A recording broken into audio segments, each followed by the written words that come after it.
This committee's chief concern is small business, as you obviously pick up on that. And as business models change, technology moves forward, we just can't allow maybe what's maybe going out there, I'm not saying that it's happening, that would ignore the needs of the small business person. And I understand, Mr. Fisher, you know, Google doesn't have a subscription service for Gonzo's Custom Surf Shop to be included in a search. And I think that's the best business models you guys could ever come up. And you still have to make money at the end of the day, and I understand advertising.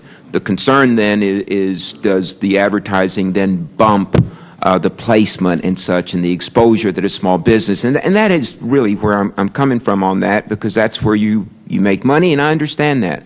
Mr. Meisner, the concern that I have, of course, with e-commerce and such, it's a blessing for many, and you've indicated that you have many suppliers that are small business and so on, that you don't have all of the inventory, and some of it is provided by small businesses. By the same token, I know that in San Antonio, historically, we've had a little bookshop, the Twig bookstore or bookshop, and we thought it wasn't going to survive Barnes & Noble and Borders.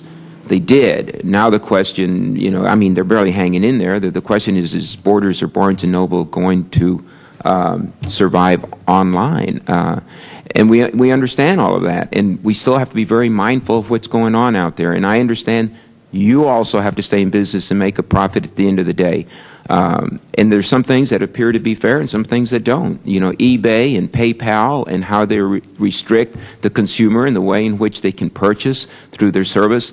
All of that, we have to be very mindful as to how the consequence to small businessmen and women in America.